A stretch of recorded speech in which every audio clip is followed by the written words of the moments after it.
현대모비스를 먼저 살펴볼까요? 이 GMP 플랫폼의 주요 부품을 공급할 예정이어서 전동화 부품 고성장이 지속될 것으로 전망됩니다. 전동화, 자율주행, 로봇 등 미래 영역에서 역할 확대를 위해 보스턴 다이내믹스 지분 투자와 오트론 차량용 반도체 사업부 인수 등 시너지를 낼 수 있는 신사업에 투자를 넓혀가고 있어요. 거기에 자사주 매입과 소각 결정 등 주주가치 환원을 지속할 것으로 기대되니 우리의 주력 종목으로 손색없군요. 그럼 일봉 차트를 봅시다. 30만 원 초반에서는 지속적으로 매수 의견을 드렸죠. 최근 애플카 이슈로 다시 오지 않을 것만 같던 기회가 또 왔었죠. 이러니 너무 조급하게 한방 투자를 할 필요가 없는 거예요. 다시 오지 않을 것만 같은 기회는 신기하게도 다시 오니까요. 현재의 주가 위치는 여전히 소강 상태입니다. 바닥을 확인했을 가능성은 있지만 힘이 강하다는 느낌은 없기 때문에 조금은 지켜볼 필요가 있네요. 하지만 나쁘지 않아요. 어쨌든 21선을 회복하게 된다면 다시 마음 편히 보유를 하면 되겠습니다. RSI나 스토캐스틱을 봐도 소강 상태임을 알려주네요. 애매하다는 거죠? 애매하니 주봉을 봅시다. 괜찮은 조정이네요. 아름답기까지 합니다. 주봉을 봐도 30만 원 초반은 접근하기에 괜찮은 가격으로 보이죠. 30만 원 바로 위에 주봉상 기준선도 자리 잡고 있으니 웬만해선 30만 원이 깨지기 어려울 것으로 보이네요. 30만 원이 깨지면 보유자는 버티면 되는 것이고 신규 매수자는 공격 개시를 하면 되는 겁니다. 하지만 아직까지는 30만 원이 깨질 확률이 높아 보이진 않습니다. 이번 애플카 이슈로 조정을 받게 되었는데요. 이건 기회입니다. 보유자에게도 기회예요. 그동안 기아차도 그랬고 너무 오르기만 해서 보유하는 거 자체가 부담이었어요. 이번 기회에 의미 있는 조정을 이어가며 상승 에너지를 잘 모아주기를 바라면 되겠습니다. 현대차그룹이 본격적으로 전기차 시대를 열게 된다면 기아차나 현대차보다도 현대모비스의 더 큰 수혜와 성장이 기대된다는 말씀을 드리고 싶네요. 기아차는 밸류에이션이 가장 싼 매력이 있고 현대모비스는 그냥 주인공이 될 가능성이 높아 보이네요. 현대모비스가 개발 생산하는 부품들은 현대차, 기아차는 물론이고 여기저기 납품이 될 가능성이 있으니까요. 따라서 보유자는 홀딩이죠. 30만 원 초반대 매수 전략은 계속 이어가겠습니다. 단기 투자자는 30만 원 중반 정도를 목표로 설정하면 됩니다. 비중이 과도한 경우도 그 정도에서 정비를 하면 되고요. 작년 말이었던 것 같아요. 멤버십 회원님들과 효성중공업을 또 물리고 시작하며 투자를 했는데요. 처음에 물려서 시작했지만 2달 정도 장롱 속에 넣어두니 벌써 50%에 가까운 수익을 거두고 있습니다. 이제는 추가 상승 구간에서 일부 수익을 실현하자는 의견을 드렸는데요. 이유는 단기에 오르기만 한 부담도 있지만 무엇보다 반도체나 자동차 등 주력 종목들이 조정을 받고 있으니 주력 종목에 투자를 늘릴 필요도 있어 보이기 때문이에요. 김떡상이 함께합니다. 멤버십 가입을 눌러주세요. 다음은 삼성전자를 봅시다. 아름다운 조정을 이어가고 있죠. 앞선 구름과 맞닿을 위기에 놓였네요. 구름 위로 올라설까요? 아니면 구름 안으로 들어가며 조정을 이어갈까요? 지난 영상에서 구름 안에 들어가서 조정을 길게 이어가도 좋다고 했죠. 개인적으로는 조정을 이어가길 바라지만 삼성전자의 저력은 여전하고 반도체 공급 부족이 이어지고 있으니 하염없이 조정을 받는 것도 솔직히 쉬운 일은 아니네요. 8만 원 초반에서 계속 매수 의견을 드렸고 기회도 계속 있었으니 많은 분들이 충분한 매집을 했을 것으로 보입니다.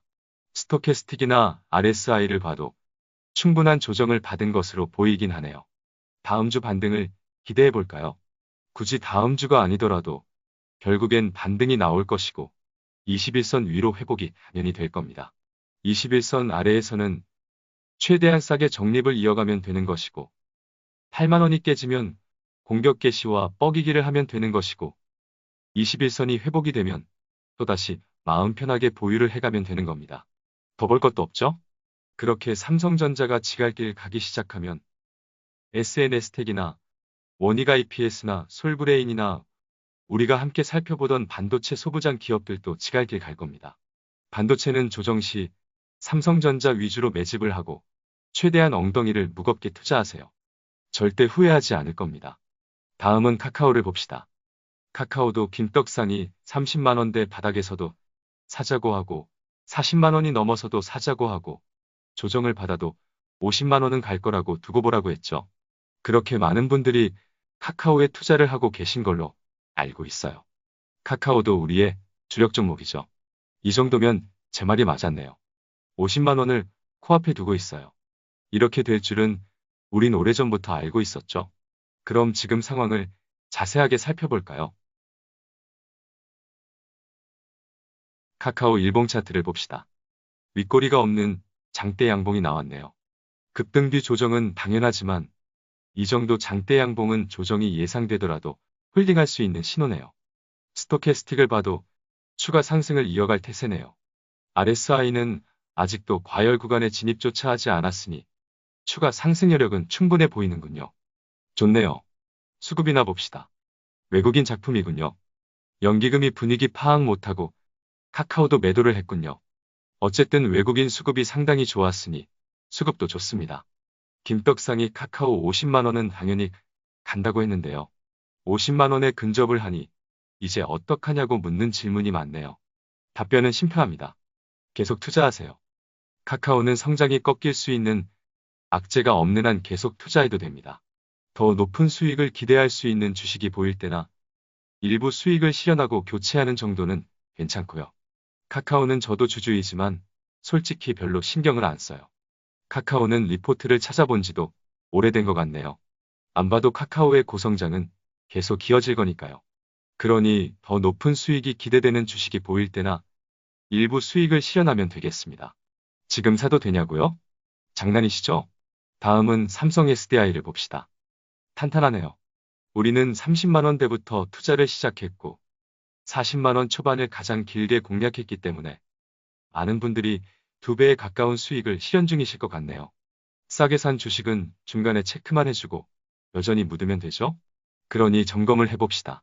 일봉 차트를 보시죠. 깔 수가 없네요. 80만 원 초반에는 저항이 있기 때문에 단기 투자자는 목표로 설정하면 되겠네요. 비중이 과도한 경우에도 정비를 한번 해줘도 괜찮고요. 80만 원 초반의 저항대를 돌파하게 되면 주가가 한 단계 레벨업이 되는 거네요. 이평선 이격도도 부담이 없고 정배열을 잘 이어가고 있어요. 보조 지표들도 추가 상승 여력이 충분해 보이고요. 보유자는 딱히 부담을 가질 필요는 없어 보이네요. 수급도 봅시다. 좋네요. 싸게 산 주식은 묻으면 되겠습니다. 신규 매수는 베팅까지는 어렵지만 70만 원 중반에서나 가볍게 접근이 가능해 보입니다.